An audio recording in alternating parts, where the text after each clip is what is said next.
Your next guest you may recognize from The Daily Show, Flight of the Conchords, or Bob's Burgers. Hey, it's Kristen Schaal. Yeah.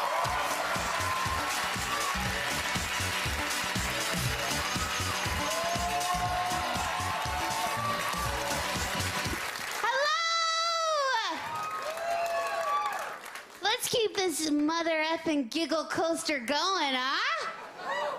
Woo! Are you mesmerized by my sparkles?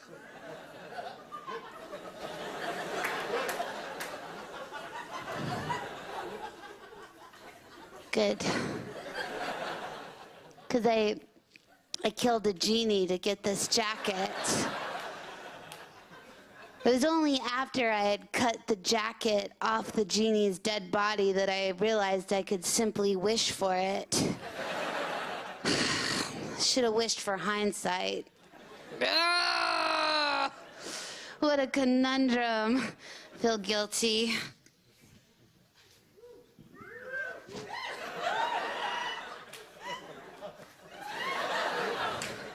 You're welcome. Don't come find me when that genie ghost haunts you. All right, I got so much to cover tonight. I want to do 2 things. The first thing is I want to try to find Amelia Earhart. 'Cause every day that goes by, I just fear the worst for her.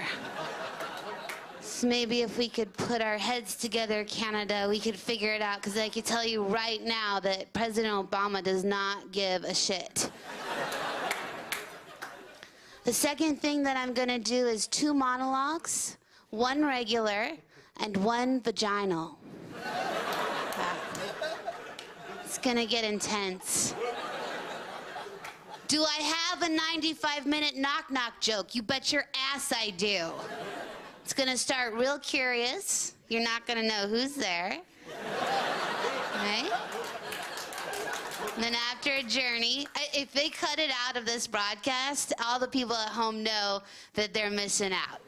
I've been watching a lot of internet lately. I'm a bit addicted. I can't lie. I'm on the internet every day.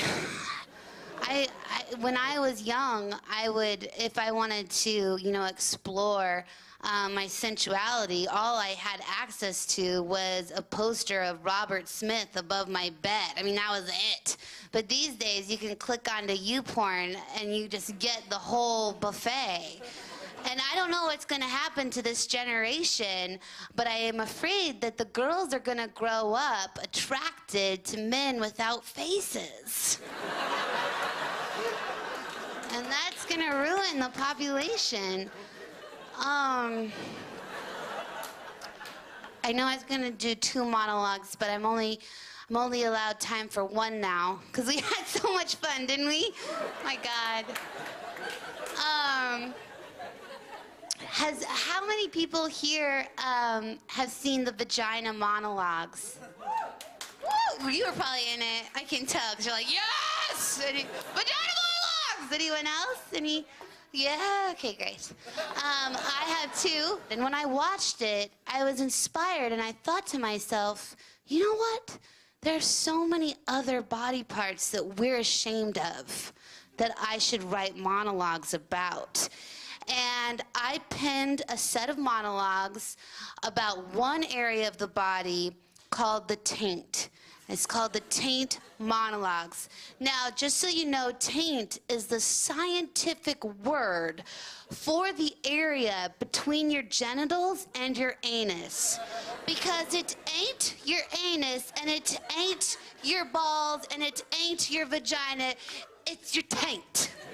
Okay? That's the scientific word. And that is why I have penned the taintologues. So, I am going to read 1 taintologue for you tonight. I know, it's educational. This might be a bit of a navel-gazer. You're going to be reflecting on this. And I'm so glad. Okay. This is published, okay? This is in a book. It's in a book. So it's important.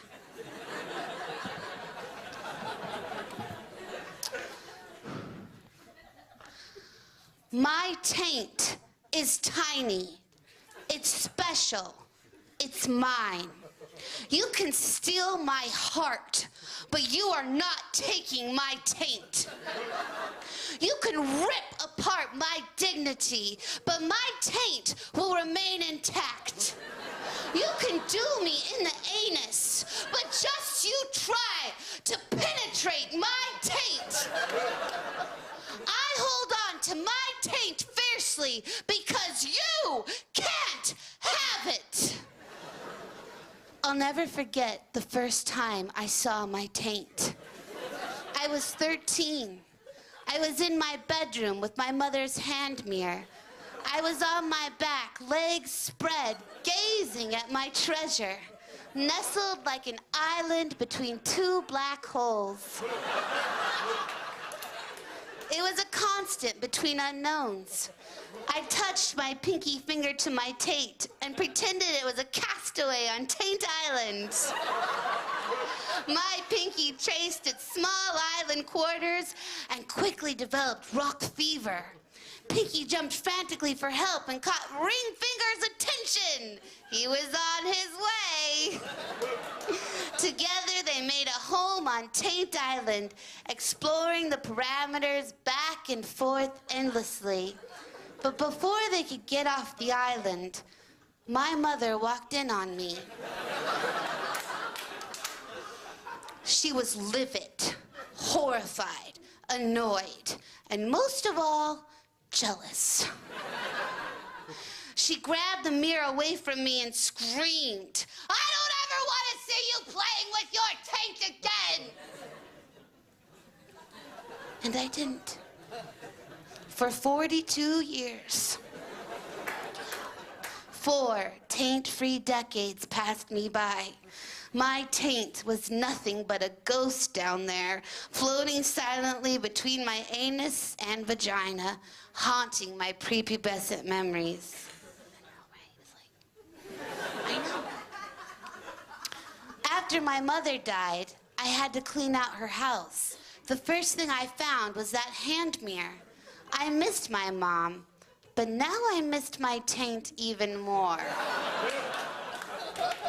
I closed the door to her bedroom and arranged myself on her bed. I was scared of what I might see. Would my taint still look the same? Or would it look as old as my face? I took a deep breath and positioned the mirror between my legs. There it was. It looked exactly the same. A piece of skin stretched between my anus and vagina. I touched my pinky to it. We were reunited. I started laughing and crying and shouting, "I hope you're watching, Mother! I'm playing with my taint! And you can't do anything about it because you're dead!" My taint was the opposite of dead. It was resurrected. My taint is tiny. My taint is special. But most of all, my taint is my taint. Knock, knock.